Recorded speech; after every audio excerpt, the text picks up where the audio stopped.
214페이지에 바빌론의 신비, 큰 바빌론의 신비라는 내용을 함께 공부하게 되겠습니다. 다 같이 요한계시록 17장 5절을 찾아서 같이 읽도록 하겠습니다. 요한계시록 17장 5절 말씀입니다.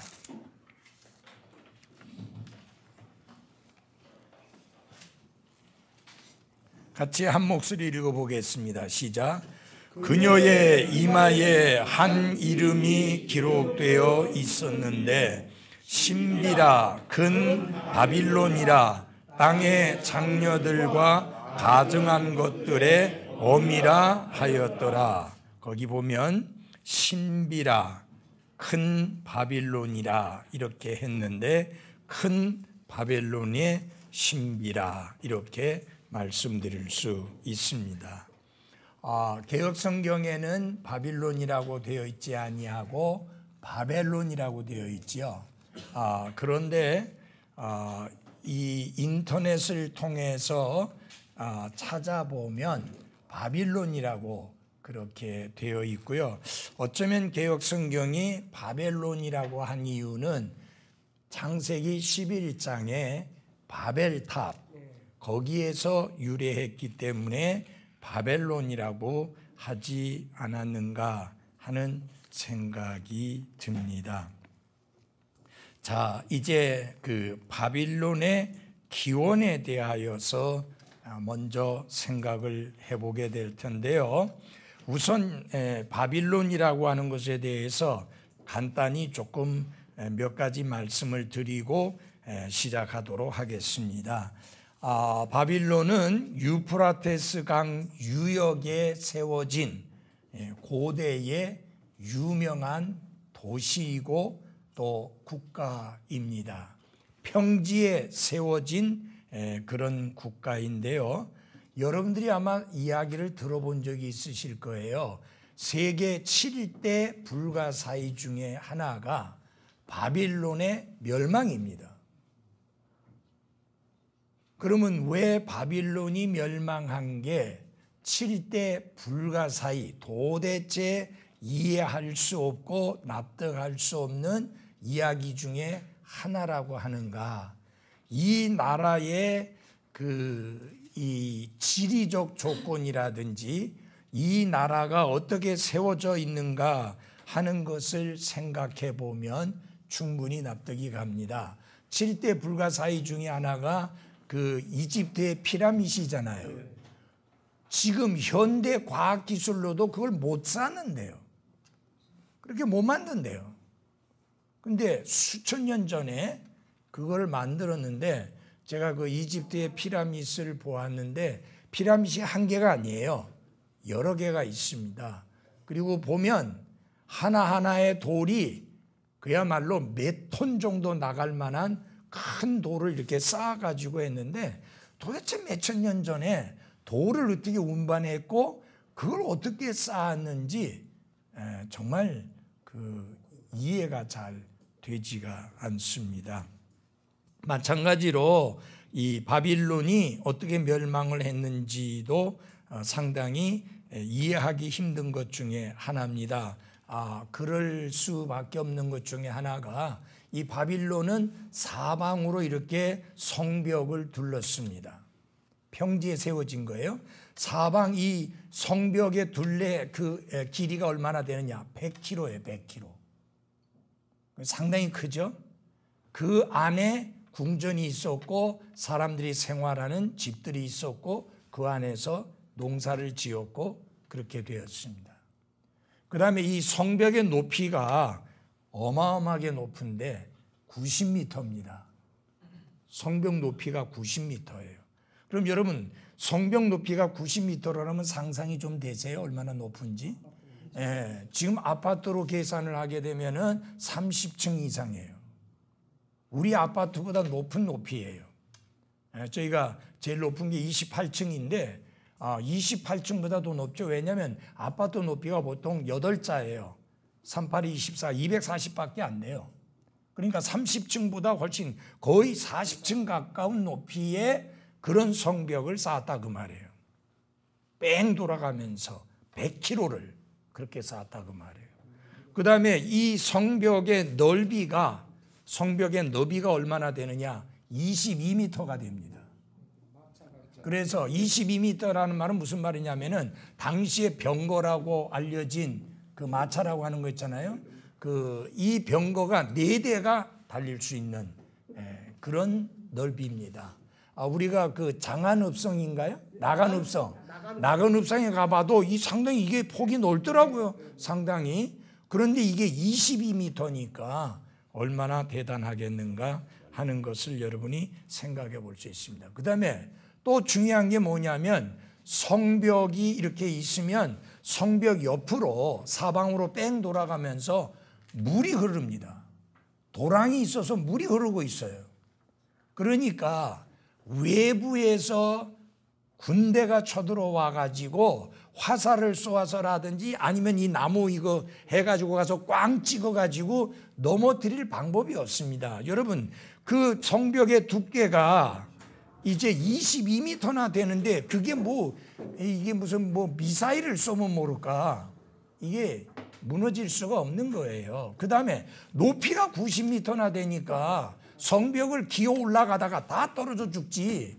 이게 살 길이 없네요. 그 다음에 그 성벽 옆으로 물이 흐르고 있어요. 강처럼 물이 흐르고 있으니까 접근도 힘든 거예요. 그리고 그냥 다 거기 빠져 죽는 거예요, 그냥.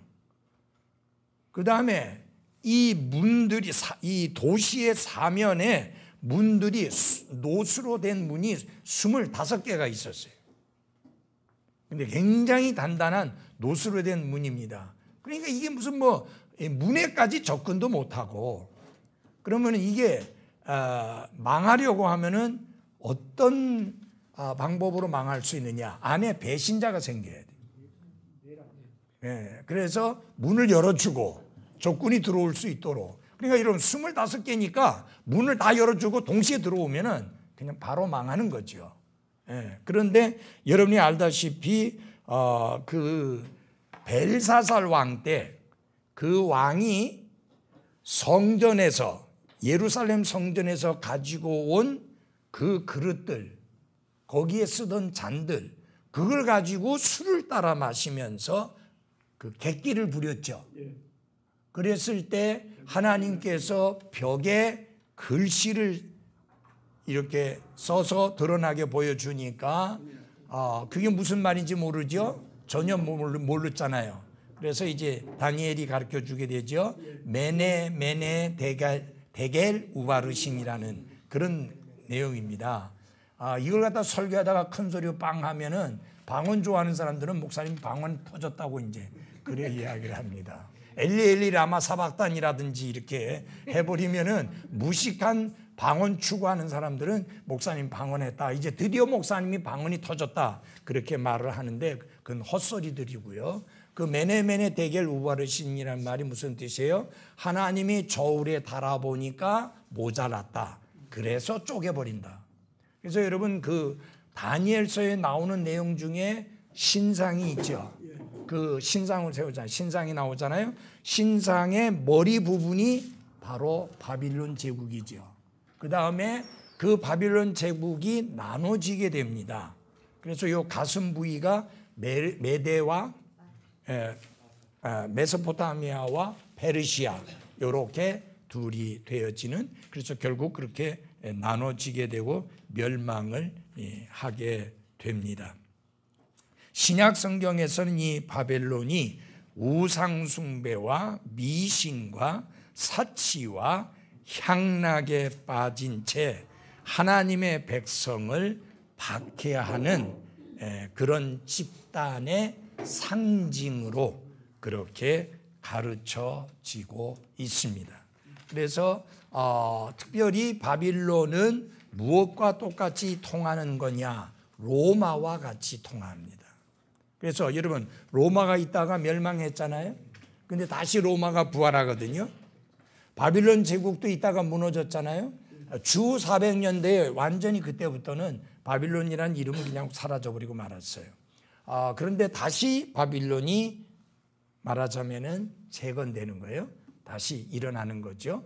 7년 대환란 때 그 모습을 드러내게 됩니다. 이런 배경 속에서 여러분들이 이 바빌론의 큰 신비를 알 필요가 있습니다. 종교 개혁가들은 주로 이 바빌론이 무엇을 가리킨다고 믿었는가?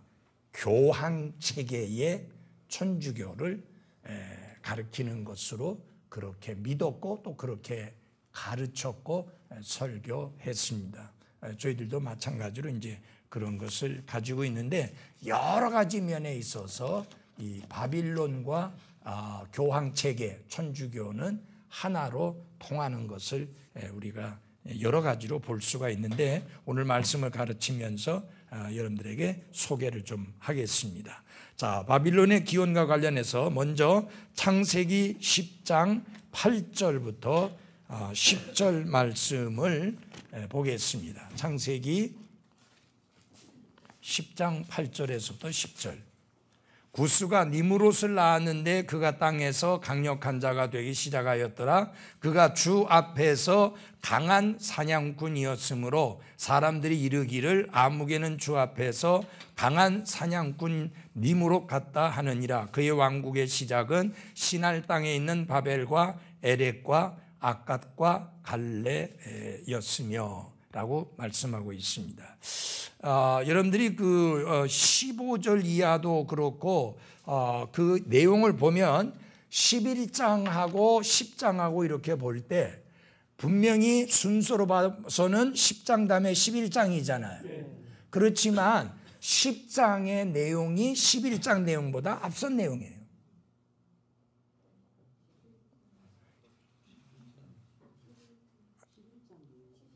주의해서 잘 들으세요. 10장의 내용이 11장 내용 아니 11장의 내용이 미안합니다. 10장 내용보다 앞선 내용이에요. 그 경우는 창세기에서 몇 번 나와요. 그 무슨 말이냐면 11장의 내용은 어떻게 해서 언어가 나눠지게 되느냐라는 것을 설명하고 있고 10장에서는 이미 언어가 나뉘어졌고 그것에 따라 나라들이 나눠진 것을 말씀하고 있습니다. 마치 그것과 같은 게 창세기 1장하고 2장하고 보면은 1장에서는 하나님이 사람을 창조하신 게 나오잖아요. 그런데 2장에 나오지만 사실 2장의 내용이 창세기 1장 내용이에요. 자세한 설명일 뿐이에요.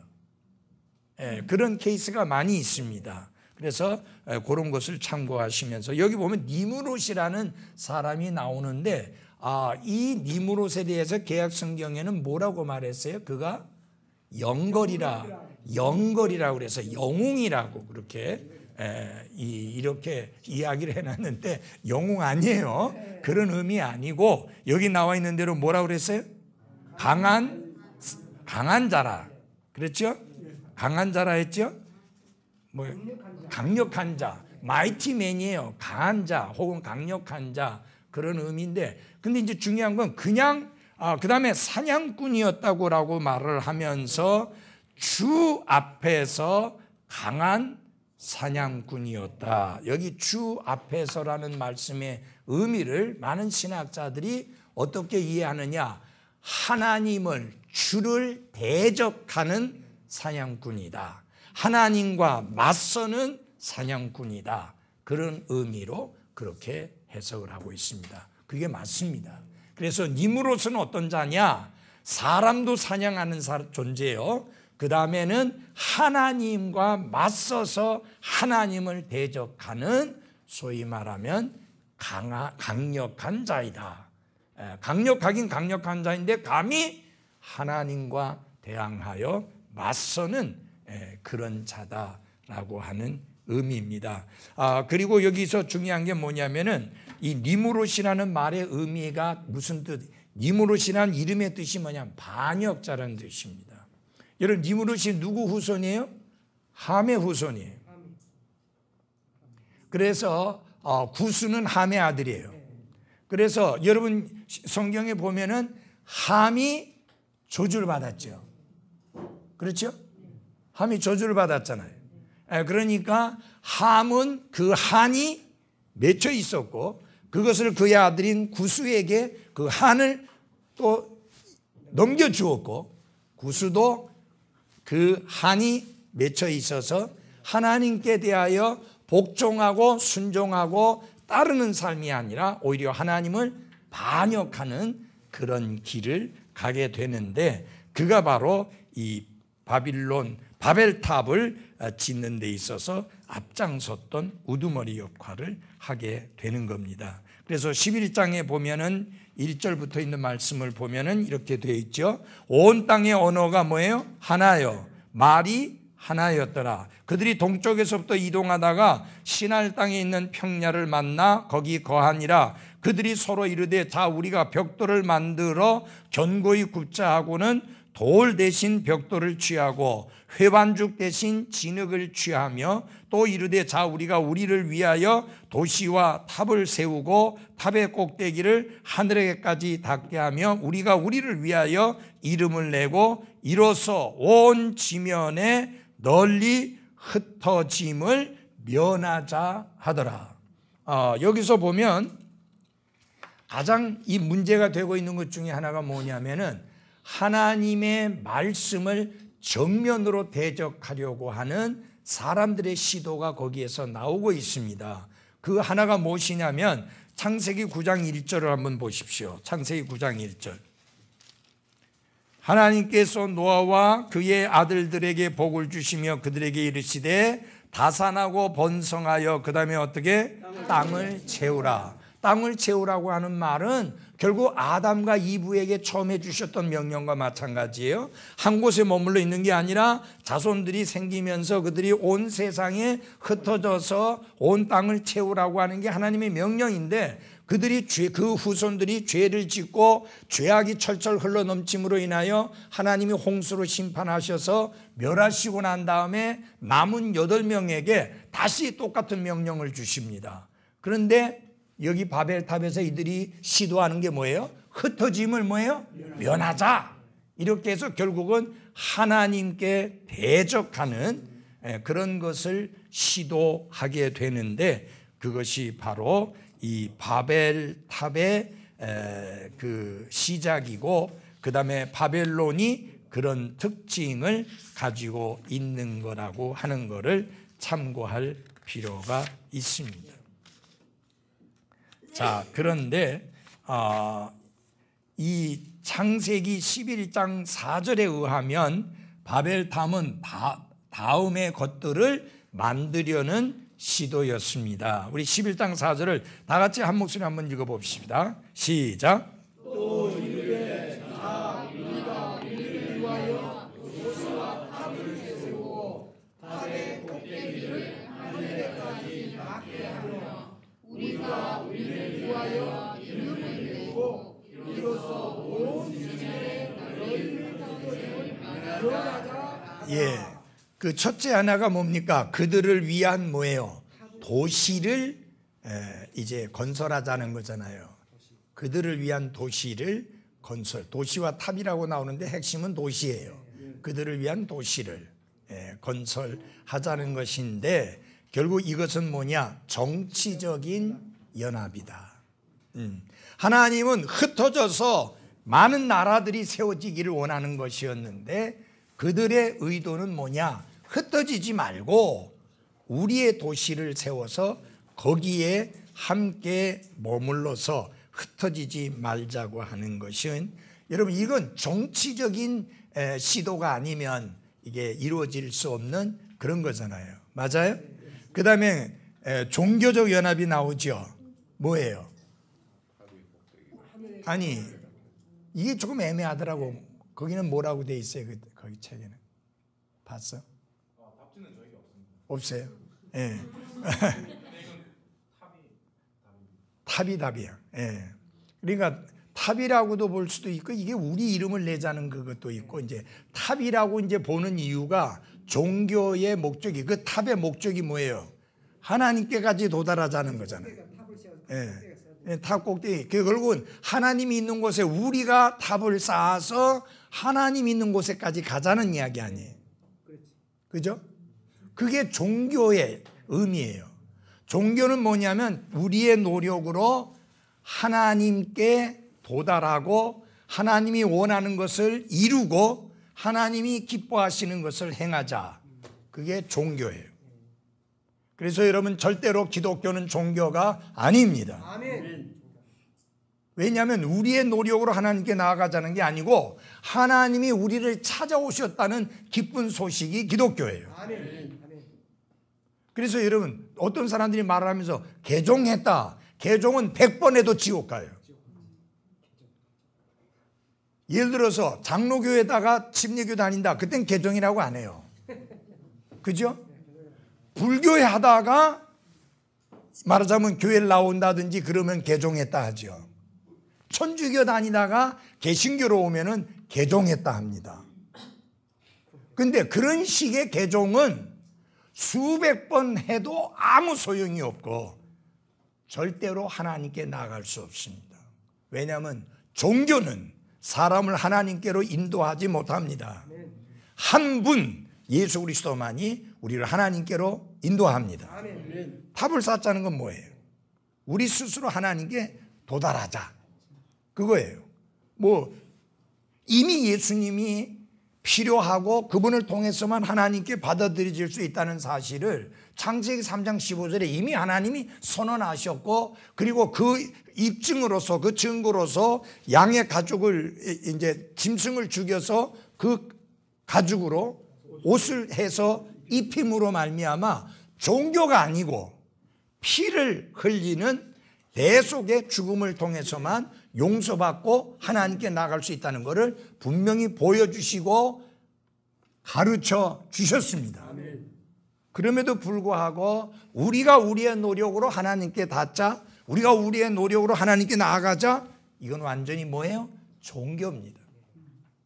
그런 종교는 결국은 멸망을 초래할 뿐입니다.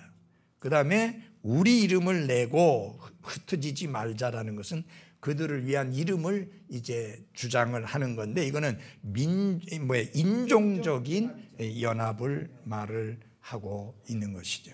어쨌든 이것은 반역자인 니무롯의 주도하에 일어난 사악한 행위입니다. 아시겠죠? 그래서 여러분 이런 말 하잖아요. 흔히 기독교는 사랑의 종교다. 저는 절대 그 말을 쓰지 않습니다. 내가 구원받은 그리스도인이 되고 난 이후에 한 번도 그 말을 쓴 적이 없습니다.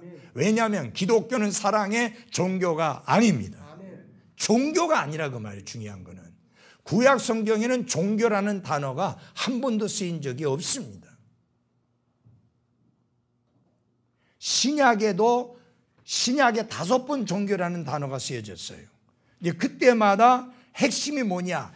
잘못된 이교도들의 신앙을 공격하고 지적하고 참된 신앙이 어떤 것인가를 가르쳐 주기 위한 목적으로만 그 단어가 쓰여졌는데 우리말로는 이제 그 참된 신앙심이라는 걸로 이렇게 킹제임스 성경은 번역이 되었습니다. 이제 어떤 사람에게 종교성이 많다라고 하는 것은 하나도 좋은 게 아닙니다.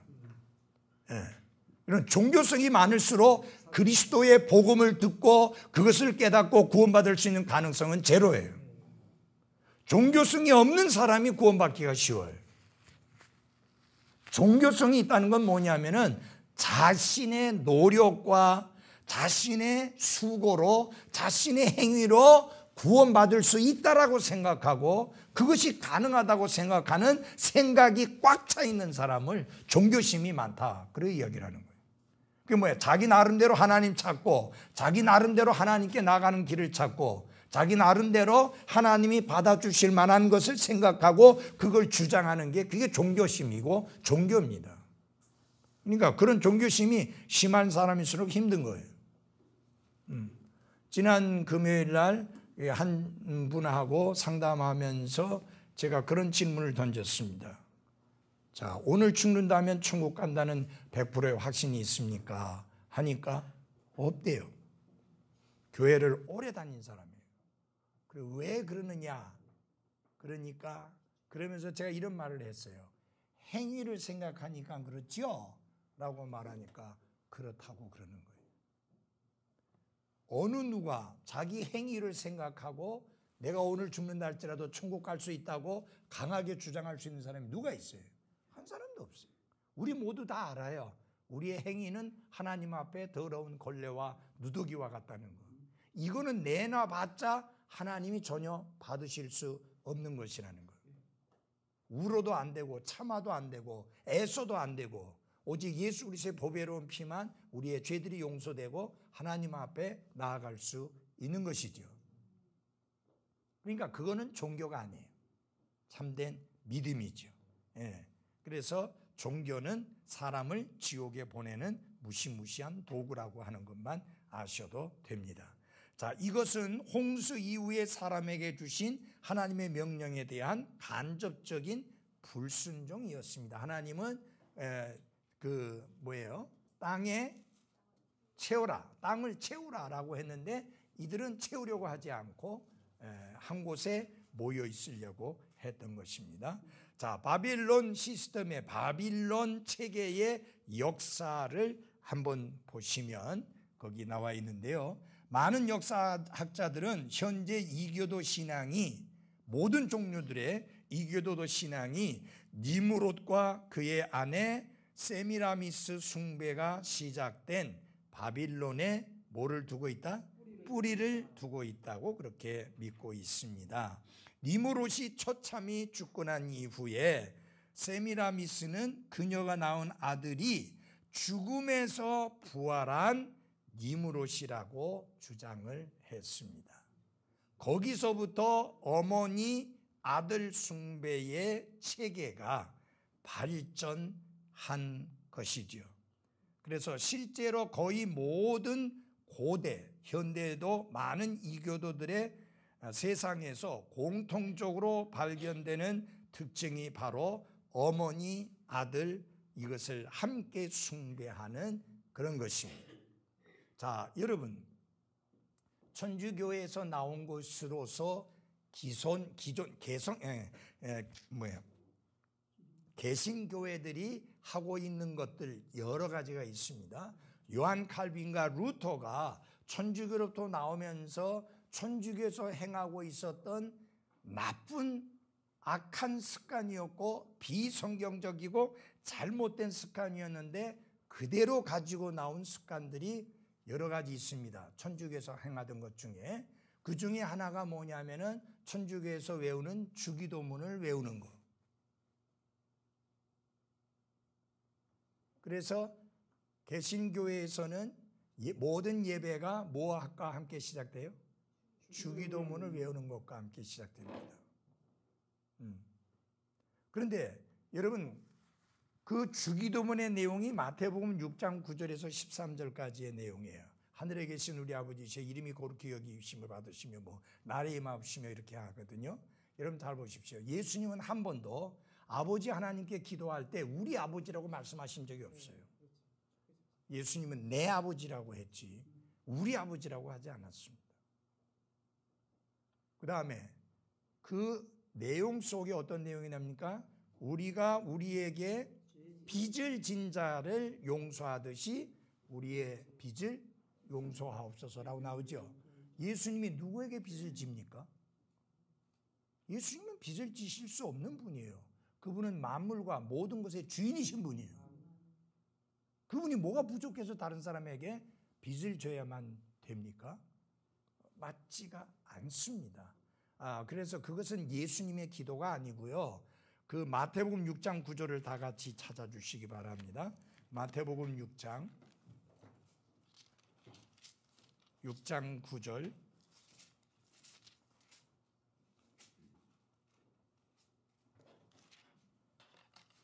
자, 우선 6장 9절을 보기 전에 제가 먼저 말씀 좀 하겠습니다. 6장 5절부터 보면은 또 너는 기도할 때 위선자들과 같이 되지 말라. 그들은 사람들에게 보이려고 회당과 거리 모퉁이에 서서 기도하기를 좋아하느니라. 예수님이 기도에 대하여 가르치면서 첫째, 위선자들과 같이 기도하지 마라. 그건 뭐냐? 사람들에게 보이려고 그렇게 기도하지 말라. 이때 당시의 종교 지도자들은, 유대교 지도자들은요, 기도 시간을 정했습니다. 근데 길을 가는데 자기 그 기도 시간인 거예요. 기도 시간을 알리는 뭐가 있었던지 어쩐지 간에 그걸 알게 되면 길에서도 그냥 손을 들고 기도하는 거예요. 시장에 갔는데 마침 기도 시간이면 거기서 손을 들고 기도하고, 그것도 그냥 속으로 하는 게 아니라 큰 소리로 소리를 내서 기도하는 거예요. 예수님이 그게 위선자들이다. 사람에게 보이려고 기도하는 자다. 그거 하지 마라. 그 다음에 이제 두 번째 예수님이 기도와 관련해서 주신 말씀이 뭐예요? 너는 그 골방에 들어가서 하라는. 그 다음에 너희는 기도할 때 이교도들과 같이 헛된 반복의 말을 사용하지 말라. 이거를 개역성경은 중언부언하지 말라 했잖아요. 헛된 반복의 말을 하지 마라. 그래서 이 중언부언이라는 말을 우리말로 바꾸면 반복하는 말이에요. 한 말 또 하고 한 말 또 하고 하는 거. 그러면 여러분 잘 보십시오. 한 말 또 하고 하는 게 뭐예요? 주문 외우듯이 하는 거잖아요. 여러분 그렇게 하잖아요. 비나이다 비나이다 산신령께 비나이다 아들 하나 주소서. 계속 이렇게 똑같은 말을 반복해서 주문 외우듯이 하는데 그렇게 하지 마라. 왜 그렇다고 그랬어요? 분명히 말씀해 주셨죠. 왜? 이게 보십시오. 너희가 뭐예요? 구하기 전에 너희에게 있어야 될 것을 하나님께서 아시고 계신다. 그렇게 말씀을 하십니다. 무슨 말? 그분 구하기 전에 아버지께 구하기 전에 그분께서 너에게 필요한 것들을 아시느니라. 이것 때문에 구원파 사람들은 또 기도를 안 해요. 그 권신찬 계통의 그 구원파는 그 왜 그러냐? 아니 우리가 기도하기 전에 다 아신다고 했는데 왜 또 하느냐? 그건 오히려 하나님을 불신하는 불신의 행위다. 여러분 완전히 성경을 앞과 뒤 이 문맥을 연결해서 보면서 봐야 되는데 그냥 왜 이 말씀을 주님이 하셨어요? 한 말 또 하고 한 말 또 하고 하지 마라. 한 번만 말씀드려도 하나님 다 알아듣는다. 이미 네가 필요한 거 하나님 아버지 다 아신다. 그걸 가르쳐 주시기 위함. 그 다음에 보면은 이제 9절에 그러면 이거 잘 보십시오. 그 앞에 내용은 뭐냐? 이렇게 하지 마라. 이거 잘못된 거니까 이렇게 하지 마라. 그러면 예수님께서 그럼 바르게 하는 거 가르쳐 주셔야 될 거 아니에요. 맞아요? 앞에 건 틀렸으니까 이렇게 하지 말라 하셨으면 그 다음에 바른 걸 가르쳐 주셔야 될 거 아니에요. 그래서 9절에 보십시오. 다 같이 한번 읽어보겠습니다. 시작. 그러므로 너희는 이런 식으로 기도하라. Like this manner. 이런 방식으로 기도하라. 매너, 방식을 가르쳐 준 거예요. 기도의 방식을 가르쳐 준 거예요. 이해하셨어요? 맞아요? 지금 그 내용 맞아요? 자, 이러면 이거 틀렸다, 이거 저거 틀렸다, 이렇게 하지 마라, 저렇게 하지 마라 하셨으면은 그러면 예수님 어떻게 해야 바로 기도하는 겁니까? 사실은 여기 마태복음엔 그 내용이 안 나와 있지만 다른 복음서에 보면은 제자들이 예수님께 와서 침례자 요한이 자기 제자들에게 기도 가르쳐 준 것처럼 우리에게도 기도를 가르쳐 주십시오 하니까 이 똑같은 내용을 예수님이 가르쳐 주셨습니다. 그러니까 이건 뭐예요? 어떻게 기도해야 되는지를 물었을 때 기도하는 방식을 가르쳐 주신 것이지 달달 외우라고 가르쳐 준 게 아니다 그 말이에요. 그러면 예수님이 아까 한 말 또 하고 한 말 또 하는 거 하지 말라고 하는 거를 그걸 지금 반복해 버리면 안 되잖아요, 여러분. 무슨 말인지 아시겠어요? 예. 심지어 이것을 옮기면서도 그게 무슨 말인지도 모르는 사람들이 많아요. 개역 성경에는 대개 나라와 권세와 영광이 아버지께 영원히 있사옵니다 해갖고 대개라는 말이요, 대체로라는 말인데 그 말이 영어에도 없고 원어에도 없고 아무데도 없는데 어디에 있는 거냐? 중국어 성경에 있어요. 그걸 그대로 옮겨왔는데 지금 중국어 성경도 그게 안 맞아갖고 그냥 없애버렸어. 그러니까 이 기도는 예수님이 기도의 방식을 가르쳐 주신 것이지 롤스 프레이어, 주님의 기도가 뭐예요? 아닙니다. 주님의 기도가 아니에요. 여기에서 주님은 기도의 대상이 누군가?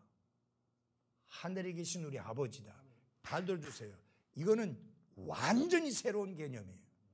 구약시대 성도들은 전혀 상상할 수 없는 개념이에요. 구약시대 성도들은 하나님을 아버지라고 부르며 기도하지 않았습니다. 소위 오늘날 개신교회에서 소위 말하면 기도하는 분들이 높고 높은 보좌 위에서 낮고 낮은 인생들을 굽어 살피시는 하나님 이렇게 하고 기도하잖아요. 그런 소리 많이 들어봤죠? 구약시대 하나님은 그런 하나님이에요. 이스라엘과 하나님과의 관계는 그런 식이에요. 그분은 높고 높은 데 계시고 인생은 낮고 천한 데 있는. 그런데 지금 예수님이 가르치시는 것은 그게 아니다. 너희들이 하나님께 나아가서 기도할 때 이제는 아버지께 나아가는 자녀의 입장에서 아버지께 간구하는 것이다. 아버지께 나아가는데 아이가 무슨 그렇게 어마어마하고 거창한 격식을 갖추어서 기도하는 게 아니잖아요. 그래서 미국 사람들 보면 다리 꼬고도 기도해요. 잠옷 입고도 기도해요. 그럼 뭔 상관이에요? 예를 들어서 자식이 아버지 보려고 하면은 딱 정장 차려입고 가서 아버지 만납니까? 뭐 이야기할 거 있으면? 아니잖아요. 그 다음에 누가 기도할 수 있는 자격이 있느냐? 하나님을 아버지라고 부를 수 있는 사람. 누가 기도할 때? 거듭난 사람. 다시 태어난 사람. 하나님의 자녀된 사람만이 기도할 수 있습니다. 근데 이제 우리가 구원 상담하다 보면 이제 기도시키면은 이제 교회를 좀 다녔던 사람은 하나님 아버지라고 기도해. 그러나 난 스톱! 지금 하나님이 당신의 아버지면 지금 이런 시간조차도 필요 없다. 당신은 지금 하나님 앞에 누구로 나온 거예요? 죄인으로 나온 거예요. 불쌍히 여겨달라는 하나님의 긍휼이 필요로 하는 죄인으로 나온 것이지 아버지 앞에 나아가는 아들로서 나온 게 아니다. 그러니까 분명히 가르쳐줘요. 그 다음에 우리의 기도에 있어서 핵심이 제일 먼저 해야 될 게 뭐냐. 이 기도를 통해서 하나님의 이름이 거룩히 여김을 받는 그런 기도여야 합니다. 아멘. 그래서 기도의 제일 중심 핵심은 하나님이 영광 받으시는 거예요. 하나님이 높임을 받는 거예요. 이렇게 기도를 어떻게 해야 될 것인가? 우리의 기도의 우선순위가 무엇인가? 기도에 포함시켜야 될 내용이 무엇인가? 죄의 자백이 있고 하나님께 필요한 것을 구하는 서플리케이션, 간구가 있고 그런 내용들이 바로 예수님에 의해서 가르쳐진 겁니다. 그러면 예수님이 이 땅에 계시는 동안에 기도하신 게 없었는가? 있어요. 요한복음 17장이 예수님의 기도예요. 그래서 여러분들이 주기도문 하면은 요한복음 17장을 해야지 마태복음 6장 9절에서 13절까지가 뭐예요? 아니다 하는 것을 분명히 해야 됩니다. 그러면서 이제 이게 거기서 가지고 나온 것 중에 하나가 소위 말하면 사도신경이라고 하는 거, 그걸 가지고 나왔잖아요. 그래서 여러분 이제 개혁성경을 사면은 또 개편 찬송가를 사면 앞과 뒤에 한쪽엔 주기도문, 한쪽에는 사도신경이 있습니다. 예. 그 사도신경에 대해서 이야기하면서 정말로 어이없는 이야기가 있어요. 주후 55년에 사도들이 모여가지고 그것을 만들었는데 사도 베드로가 제일 먼저 전능하사 천지를 창조하신 하나님을 믿사오며 이렇게 딱 적고 가니까 그 다음에 야고보가 와서 그 다음 적고 그 다음에 요한이 와서 그 다음 적고 해서 그게 만들어졌다. 예, 그렇게 주장을 하는데 그것처럼 헛소리는 없습니다. 예, 그건 완전히 헛소리입니다. 실제로 이미 이 사도신경이 사도들의 신앙 고백으로서 그들이 이미 만들었고 그리고 그들이 그렇게 고백을 했다라고 말하는데 정확하게는 사실상 정확하게 천주교에서 딱 잘라서 말한 것은 700년대예요. 예, 그때 확정되어진 거예요. 근데 여러분 이게 참 굉장히 이게 아주 웃기는 내용들이 많이 들어있는데 끔찍한 내용들이 많이 들어있는데 사도신경 속에 영어 성경에는 He descended into hell 이라는 말이 나와요. 그분이 지옥에 내려가셨다. 우리말에는 없어요. 우리말 사도신경에는 그 내용을 번역 안 했어요. 그러면 그분이 지옥에 내려갔다는 내용을 넣은 이유가 뭐냐?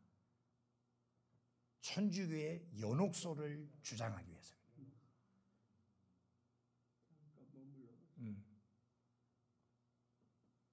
그 다음에 처음에는 I believe a holy church라고 하면서 I believe a holy Catholic church 하면서 캐토릭이라는 말을 소문자로 썼어요. 그러니까 단순히 그냥 우주적인 하나의 교회를 믿사오며 라고 했는데 천주교에서 또 뜯어 고쳐가지고 그거를 대문자 K로 만들었어요. C로 캐토릭 처치. 여러분 기가 미국에서 태어나가지고 영어만 아는 애들이 교회를 간 거예요. 그런데 자기가 나가는 교회는 개신교회예요. 근데 갈 때마다 I believe 더로 붙였어요. I believe the Holy Catholic Church를 하니까 엄마 우리 장로교에 나가잖아. 근데 무슨 거룩한 천주교를 믿사오며 그 소리를 하느냐고. 여러분 영어로는 가톨릭 처치라고 하죠. 가톨릭 교회라고 하잖아요. 우리말로는 천주교라고 하죠. 그렇죠? 천주교라고. 네.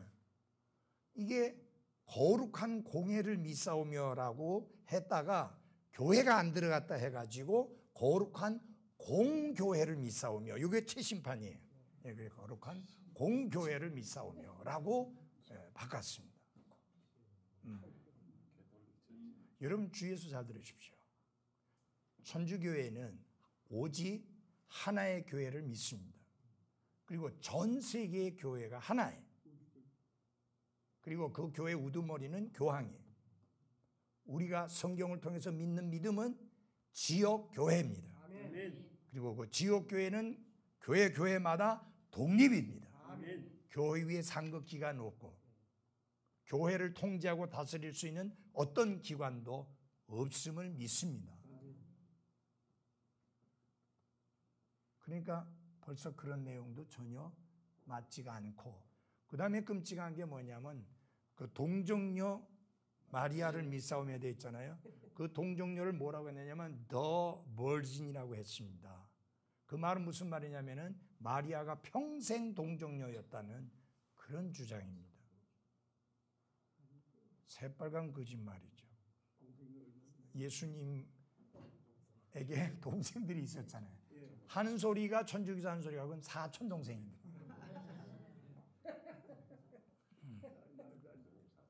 그래서 그렇게 거짓말을 해서 돌려버립니다. 그러므로 동정녀라는 단어는 우리가 이제 쓰지 않습니다. 천주교 때문에.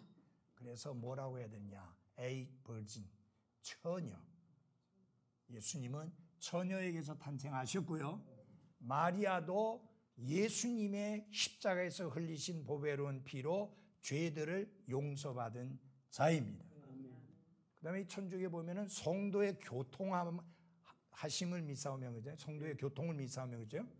예, 죽은 자들의 교통. 그러니까 이게 뭐냐면 거기 성도라는 말이 구원받은 그리스도인들을 전부 다 성경은 성도라고 부릅니다. Saints. 그런데 천주교는 어림도 없습니다. 천주교에 크게 공헌한 사람만을 후대에 성인으로 추대를 해서 성인이 됩니다. 여러분 김수환 추기경 대단한 사람이에요. 천주교에. 아직도 그 사람은 성인의 반열에 못 올라갔어요. 네, 테레사는 올라갔어요. 네. 그러면 여러분 거기 성도의 교통을 믿사오며라는 말이 그게 무슨 말이냐? 죽은 자하고도 소통이 가능하다, 그 이야기예요. 무슨 말이냐면 죽은 성인에 대하여 기도하는 것을 합리화시킨 끔찍한 가르침. 여러분 천주교에서는 죽은 사람들 중에 성인 추대된 사람에게 그 앞에 가서 이렇게 하면서 기도합니다. 그가 듣고 도움을 줄 수 있다라고 믿습니다. 여러분 이런 끔찍한 내용을 예배 때마다 외운다고 하는 게 얼마나 끔찍한 겁니까? 그 다음에 여러분이 아셔야 돼요. 잡으십시오. Apostles' Creed라고 합니다. 영어로. 신조가 아닙니다. 우리말로. 칙령이란 뜻이에요. 왕의 칙령과 같은 거예요. 그대로 안 하면 죽이는 거예요. 그래 무시무시한 게 그거예요. 크리드라는 게. 예. 우리가 무엇을 믿는가를 소개한 소책자가 있습니다. 그걸 뭐라 그러냐? The Article of Faith라고 합니다. 우리의 믿는 바 믿음의 개개 조항들이라는 뜻이에요. 신조 아니고 개개 조항들이라는 뜻이에요. 거기 신조는 신자 들어가 있지도 않아요. 김대현 목사님 번역할 때가 우리의 신조. 아니 그냥 보통 다 신조라는 말을 쓰는데 신조가 아니고 우리의 믿는 믿음의 개개 조항들이라는 뜻이 하나 그거를 풀어서 했을 뿐입니다. 그래서 이와 같이 끔찍한 이런 것들을 천주교가 사악하게 행하고 있었는데 그걸 그대로 가지고 나와서 개신교회가 그냥 하고 있고요. 그 다음에 중요한 게 뭐냐면 축도라고 하는 거. 여러분 축도라고 하는 것은 축복을 기원하는 기도라는 의미가 아닙니다. 축복을 선언한다는 말입니다. 축복을 선언한다는 말이에요. 그 말은 무슨 뜻이냐? 구약의 제사장처럼 오늘의 목사들이 그런 똑같은 권위를 가지고 있다.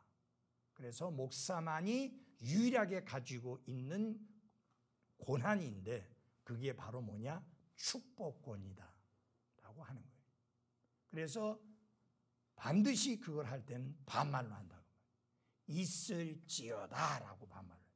요새 와서 그게 논란이 돼가지고 뭐 빕니다, 바랍니다 라고 바꿔야 된다는 식의 논란이 지금 많이 되고 있습니다.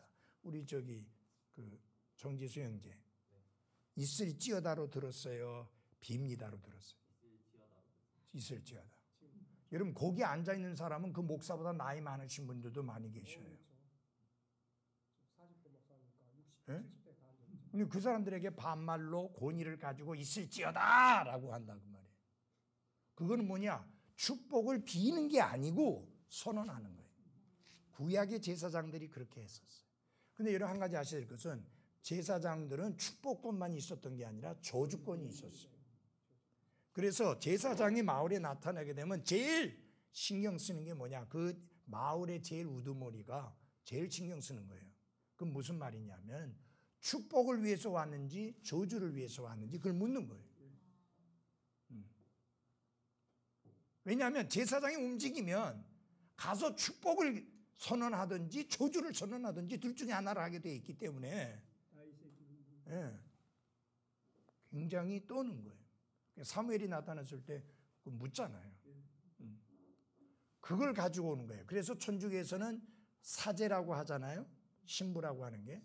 그게 구약의 제사장이라는 말이에요. 프리스트, 영어 똑같은 단어.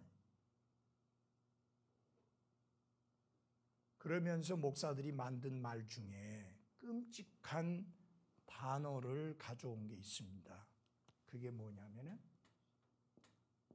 이거 줄여가지고서는 레버런드라고 하는 말입니다. 목사를 갖다 레버런 해갖고 붙이는 이거는 정말 하나님께 가장 모독적인 말입니다. 레버런드라고 하는 말은 구약 성경에 딱 한 번 나오는데 지존자라는 뜻이에요. 지존자란 말 알죠? 지극히 존귀하신 분이라는. 또 most high, 가장 높은 분이라는 말인데 인간 목사에게 이 표현을 쓴다는 것은 정말 끔찍한 거예요. 내가 어떻게 지존자가 됩니까? 그래서 영어로 쓰거든 뭐 영어 좀 안다 싶고 레버런 어쩌고저쩌고 하지 마십시오. 하나님에게만 쓸 수 있는 말이에요. 인간 목사에게 절대로 쓸 수 없는 말이요. 이 세상 어느 누구에게도 쓸 수 없는 말이에요.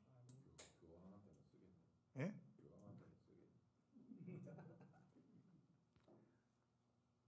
그래서 이런 그 사악하고도 잘못된 가르침. 그래서 아까 말씀드렸잖아요. 니므롯 부인이 남편이 죽고 났는데 이제 죽기 전에 이제 아들을 낳았겠죠. 이제 그 아들을 가르쳐서 죽은 그 니므롯이 부활했다. 그래서 이제 그 아들과 부활한 아들이니까 숭배의 대상이 돼야 되잖아요. 그 다음에 그 아들을 낳은 어머니와 함께 아들과 엄마를 동시에 숭배하게 만든 그 배경이 어디에 있느냐.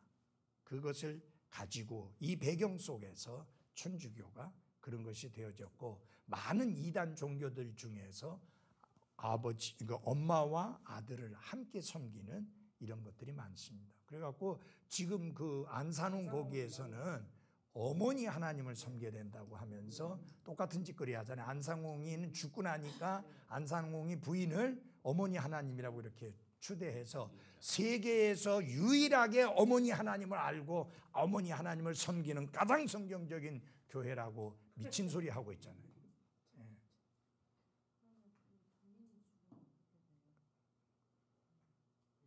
안상홍이도 안 죽는다고 그랬는데 죽었거든요. 장자 죽으면 예. 아들이 또 그 아들 이미 물밑자로 하고 있대요. 예. 아들이 예. 예수님들 아들. 그럼요. 예, 이제 아들이 또 이제 예수님 같은 이제 자리에 이제 오르는 거고, 그 엄마는 이제 예수님 같은 그 존재에게 마리아가 돼버리는 이런 끔찍한 일들이 일어나고 있는 것이죠. 근데 여러분 잘 보십시오. 해 아래는 새 것이 없다고 했죠. 오늘날의 이단들이 별의별 짓을 다 해도 그건 이미 성경에 오래전에 있었던 것을 지금 반복하고 있을 뿐이에요. 이미 그 니므롯의 부인이 엄마 숭배와 아들 숭배를 이미 가르쳤고 강요했고 했던 것처럼 천주교회는 오랜 세월 그렇게 했고 다른 나라의 종교들도 그렇게 했었습니다. 이건 뭐 별로 같이 깊이 있게 볼 만한 의미가 없어서 그냥 넘어가도록 하겠습니다. 자, 신비 바벨론에 대해서 우리 계시록 17장으로 돌아가 보겠습니다.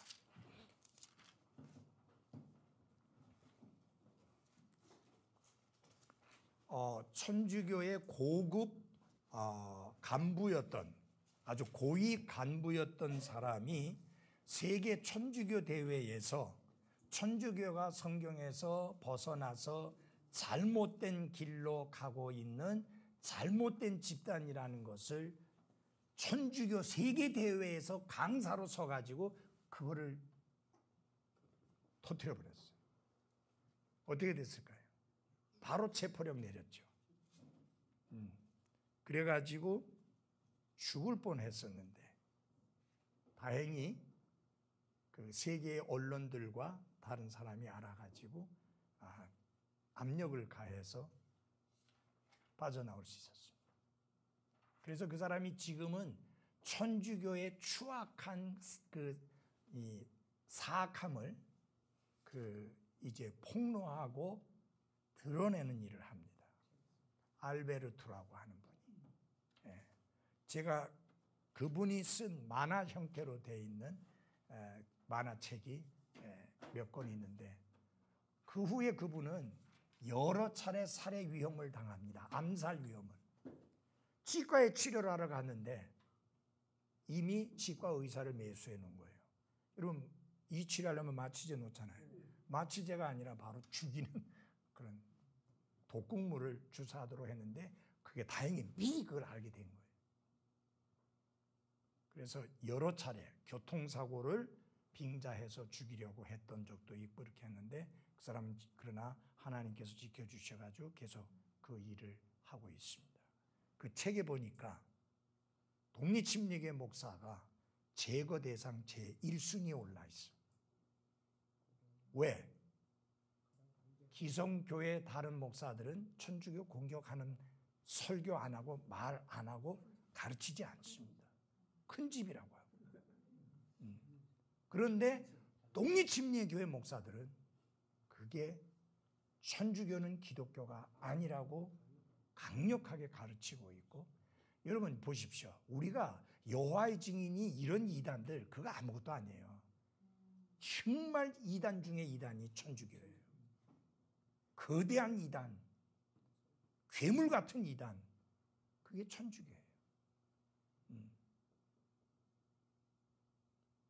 그래서 전에도 좀 설명을 드렸습니다마는 침례 신앙을 가지고 있는 성경 신자들은 개신교도가 아닙니다. 소위 말하면 프로테스탄트라는 말을 쓰죠. 우리는 프로테스탄트가 아니에요.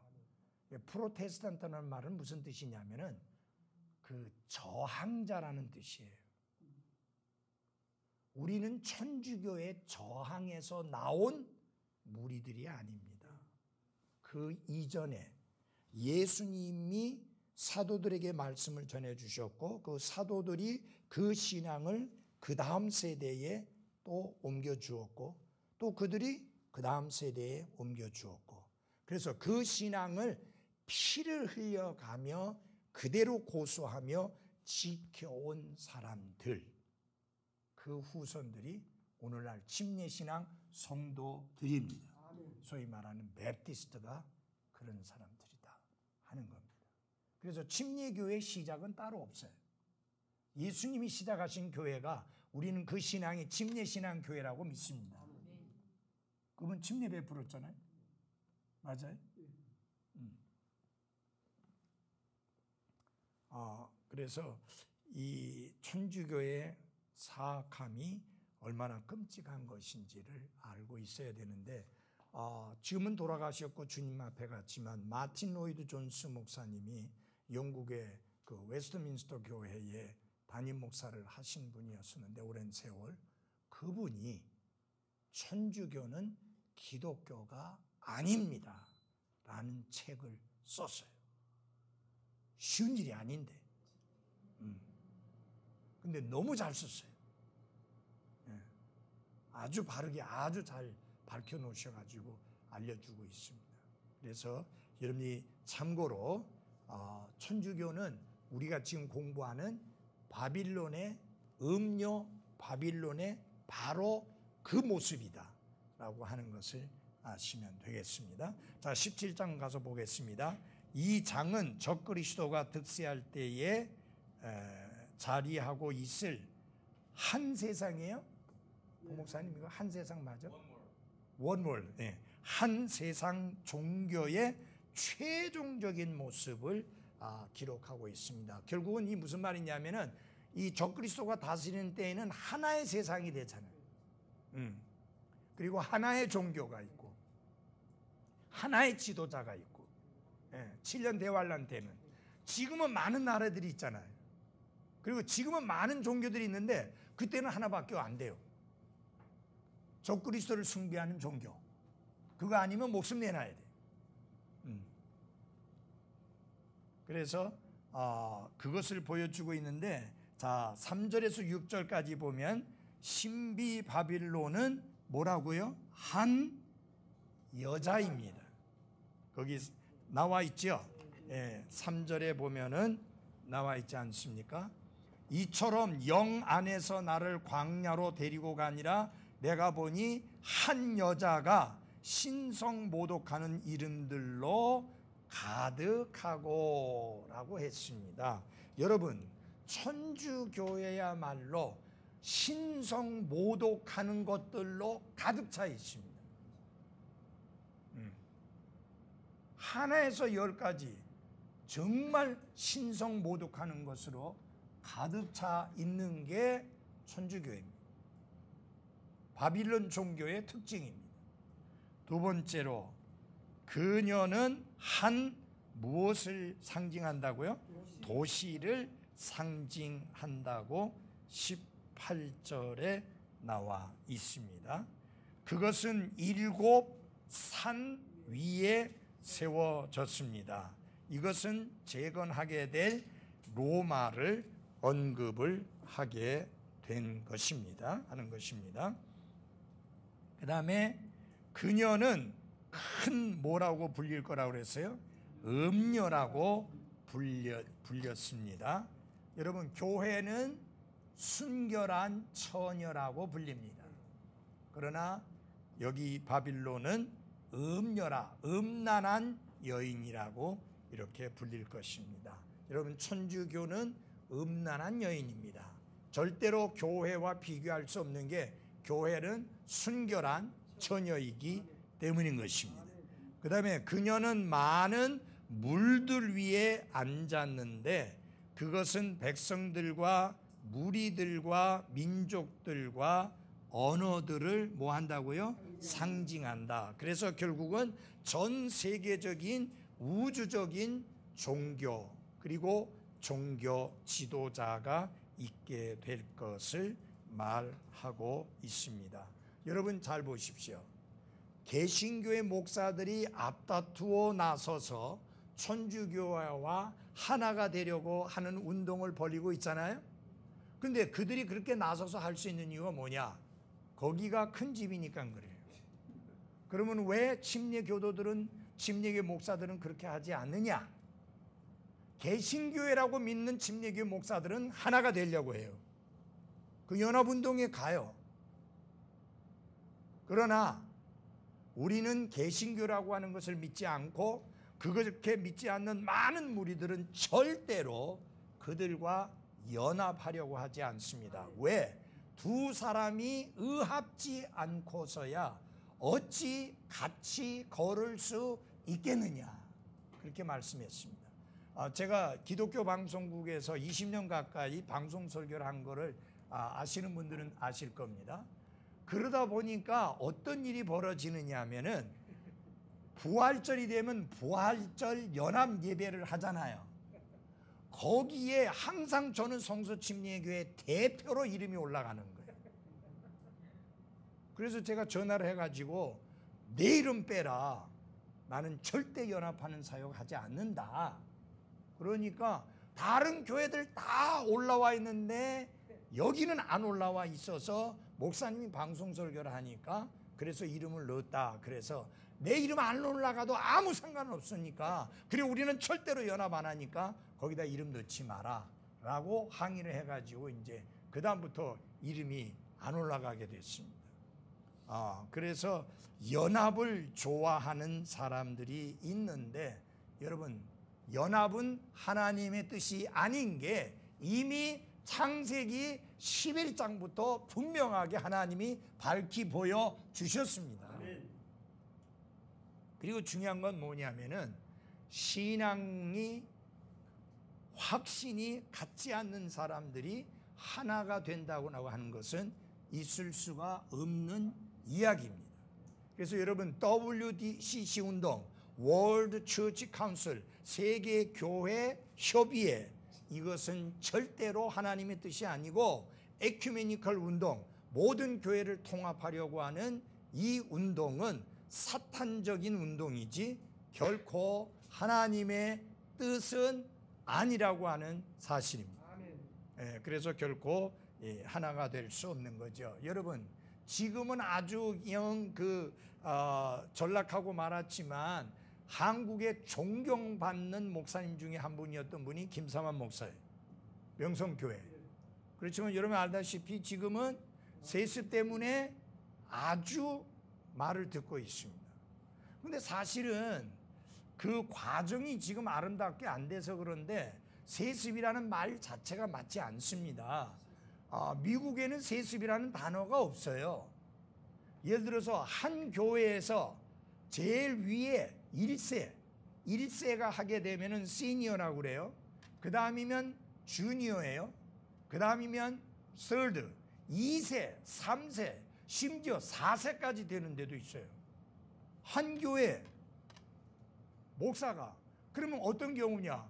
그 교회가 그 목사님의 아들을 담임 목사로 청빙하는 거예요. 받아들이는 거예요. 그 교회가 결정하는 거예요. 그런데 김삼환 목사는 그렇게 한 게 아니고 자기 아들을 미루는 거예요. 서울에 어떤 교회도 이 성소침례교회 하나가 아들을 밀어넣었다가 그것 때문에 결국은 영 교회가 쪼개져 가지고 두게 돼버렸거든요. 아니, 아들이 목회할 수 있어요. 전혀 성경적으로 문제 없어요. 문제는 아버지가 밀어넣으면 안 돼요. 이제 그런 면에 있어서 저는 아들이 목사라도 절대 안 밀어넣겠지만은 그래도 목사가 하나도 없는 게 다행히. 네. 어쨌든 간에 그분이 에큐메니컬 운동하는데 앞장서는 사람이잖아요. 근데 그때 이 에큐메니컬 운동하는 그 교회, 세계교회협의회가 백스코에서 있었잖아요.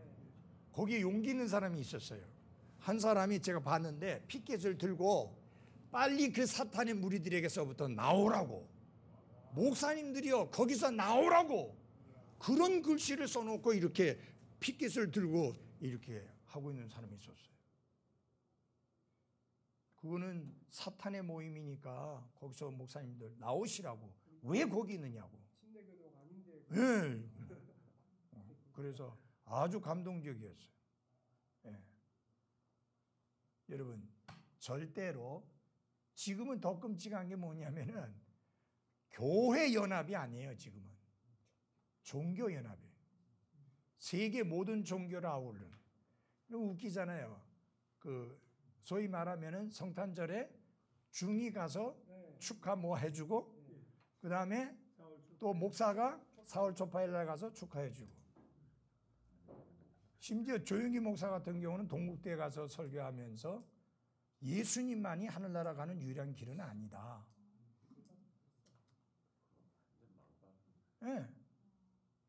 그래서 각 종교마다 각각 그 하늘나라 가는 길이 있음을 그 사람이 인정했어요.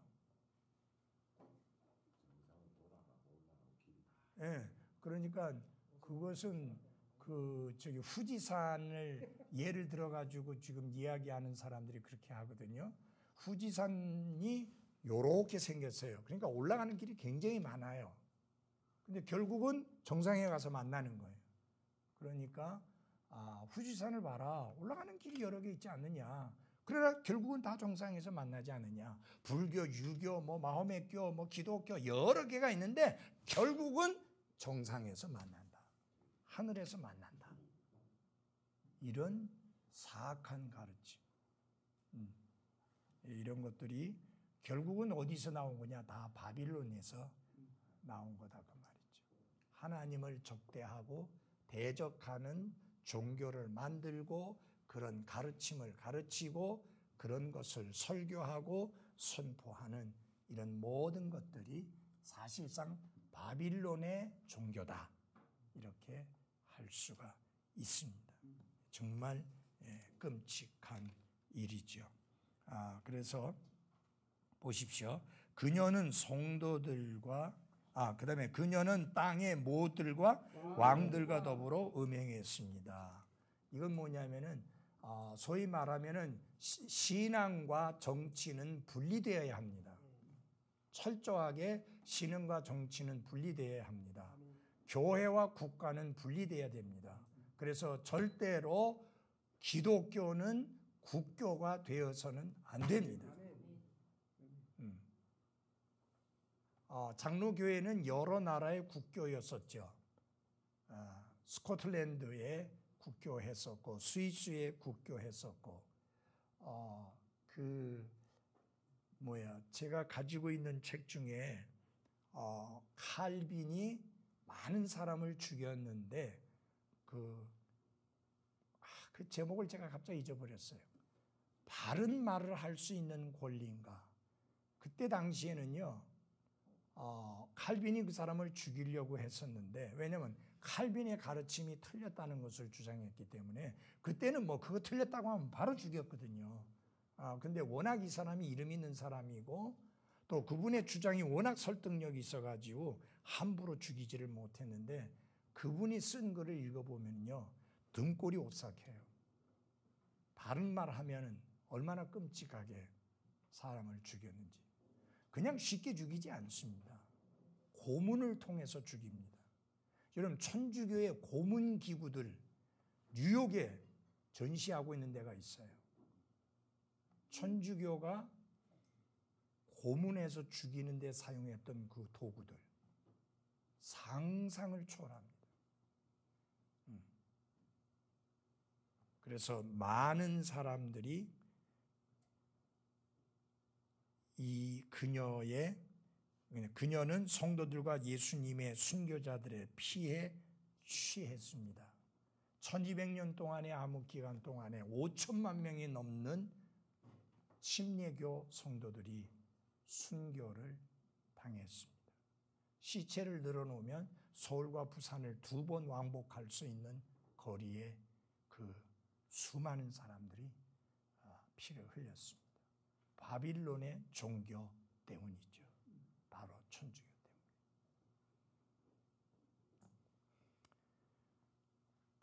이 특별히 정치와 신앙은 분리되어야 되고 국가와 교회는 철저하게 분리되어야 되는데, 전에 이명박 대통령에게 문제가 있을 때 그 소망교회 목사가 하는 말이, 이명박 대통령을 찾아가서 예수님도 유대인들에게 박해를 받지 않았느냐, 사도 바울도 박해를 받지 않았느냐, 그러니까 이 핍박을 잘 이기고 견뎌내십시오 라고 이야기를 했습니다. 설교하면서도 그런 이야기를 했어요. 제가 들었어요. 왜 정치에 개입합니까? 잘 알지도 못하면서. 그 사람이 지금 핍박받아갖고 감옥에 있는 거 아니잖아요. 자기 죄 때문에 그러고 자기 죄 때문에. 죄 짓고 들어가 있잖아요. 여러분 잘 들어보세요. 소망교회가 규모가 컸잖아요. 맞아요? 근데 거기 소망교회가 가지고 있는 주차장 갖고 주차가 잘 안 돼요. 좁아서. 그러면 전부 도로에 그 불법 주차를 하게 되는데, 누가 나와서 불법 주차를 도와줬느냐? 경찰들이 나와서 도와줬어요. 여러분 사랑의 교회 그 땅으로 해가지고 저쪽 건물에 했잖아요. 지하로 해서. 불법입니다, 그거. 근데 거기에 워낙 정치적으로 센 사람들이 많아가지고 그게 허락이 된 거예요. 세금 내면서. 똑같은 상황이 딴 교회가 있어서 계속 신청해도 받고요. 안 되는 거예요. 왜? 그 교회는 그만큼 힘이 없어. 여러분 이게 얼마나 창피해요. 법을 어겨가면서. 아까 우리 노정남 형제 목사님은 기초연금?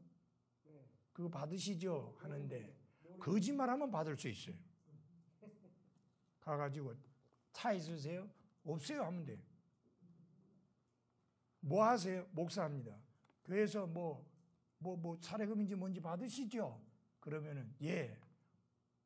한 달에 얼마 이상 받지요? 예, 아니요. 예라고 하고 아니요라고 하면 나오는 거예요. 근데 여러분 제가 거짓말을 할 수는 없잖아요. 그거 받겠다고.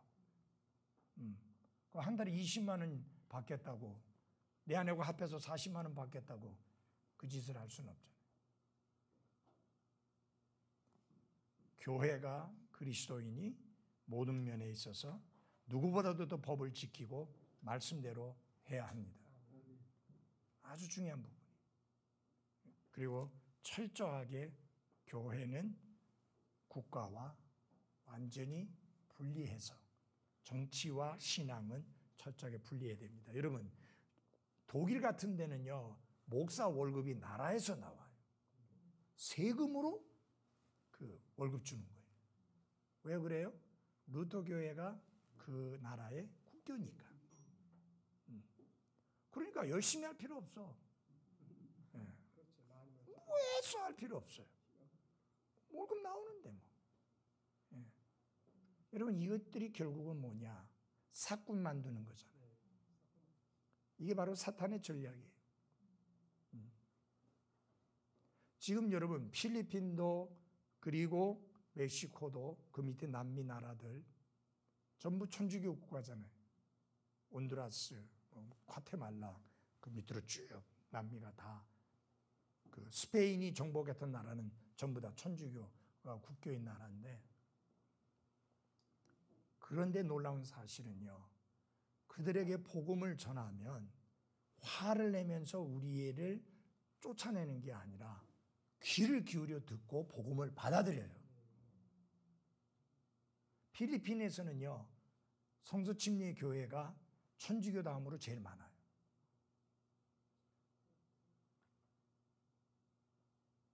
그리고 멕시코에서도 독립 침례 교회가 아주 강해요. 온두라스는 더 강해요. 그래서 지금 온두라스에 신학교 건물을 짓고 더 많은 사람들을 훈련시켜서 그 밑에 과테말라라든지 뭐 그 외에 여러 나라 있잖아요. 거기 남미에. 그 나라에. 거기는 어떻게 되어 있느냐 하면은 우리 신분증만 있으면은 여권 뭐 이런 거 저 비자 받는 거 없고 여권 그런 거 상관없이 그냥 마음대로 다닐 수 있대요. 저로의 기회예요, 지금. 그들이 가난하기 때문에 복음을 잘 받아들여요. 필리핀 같은 데도 마찬가지고요. 천주교 국가임에도 불구하고. 그러니까 지금 우리가 선교하지 않으면 기회를 놓친다. 벌써 멕시코만 하더라도요, 필리핀보다 3배, 4배 힘들어요. 3배, 4배 비용이 더 들어야 돼요. 필리핀은 아주 극히 적은 비용 가지고 선교 후원을 해서 큰 일을 할 수가 있어요. 지금 우리가 내년에 1월 달에 가서 보고 땅을 사주려고 하는 투브란 성서 침례 교회 같은 경우에는 그 목사가 굉장히 부지런해요. 매일매일 전도 나가가지고 계속 사람들이 구원받고 또 침례 베풀고. 근데 뭐 건물은 뭐 내가 보니까 이거 쫓겨난 건지 뭐. 제가 문자로 물어봤거든요. 네, 어떻게 됐어요? 그 세를 좀 올려서 지금 그곳에 있대요. 있대요. 예. 더 달라고 그래가지고. 더 달라고. 더 주니까 있게 해서. 예. 그래도 진짜 그 허접한 건물이잖아요, 진짜. 예. 그러니까 우리가 땅을 사서 건물 지어주면 아주 진짜 사역을 잘 할 수 있는 그런 겁니다. 그래서 여러분, 하나님이 참 우리의 삶을 그래도 뭐 돈 많은 사람만큼 여유는 없지만 선교할 수 있는 그런 교회, 그런 나라로, 그런 삶으로 복 주신 거 감사해야 됩니다. 정말 이제 우리가 마지막 때이니까 더 열심히 해야 합니다. 그 다음에 거기 마지막에 보면 뭐 하나님의 신비 나오죠. 근데 뭐 별다른 내용이 없어요. 그래서 그냥 그대로 넘어가고 다음 주부터 공부하게 될 내용이 아주 특이한 내용이에요. 수비학이라고 하는 건데, 수비학. 이게 뭐냐면은 숫자를 통해서 하나님께서 가르쳐 주시고 있는 영적인 진리들, 그것들을 공부하게 됩니다. 일이 가지고 있는 그 성경이 가르치고 있는 영적인 의미가 뭔가, 2는 무엇을 의미하는가, 3이라는 숫자는 뭘 보는가. 여러분 그 13일의 금요일이라는 말, 이건 우리나라하고는 안 통하는 거예요. 우리하고는 안 통하는 거예요. 미국 사람에게는 13이라는 숫자가 우리나라 사람이 죽을 사자 싫어하듯이 고약하게 생각하는. 근데 13일인데다가 또 금요일까지 겹치면 끔찍해지는.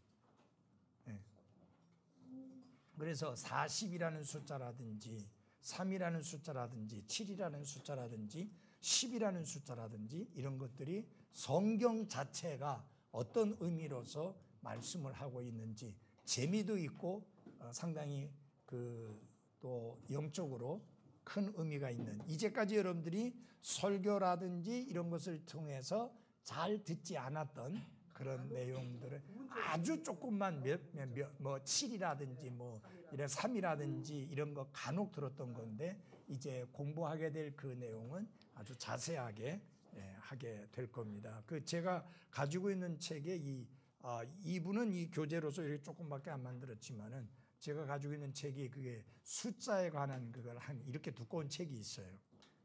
그 수와 관련돼서 가르치고 있는 성경의 진리를. 그래서 이 교재와 함께 그 책을 참고해서 여러분들에게 가르쳐 드리겠습니다. 복이 될 것 같죠? 기대를 해 주셔서 될 것 같습니다. 자, 그러면 우리 저기 뒤에 허집사님 기도하고 마칩시다.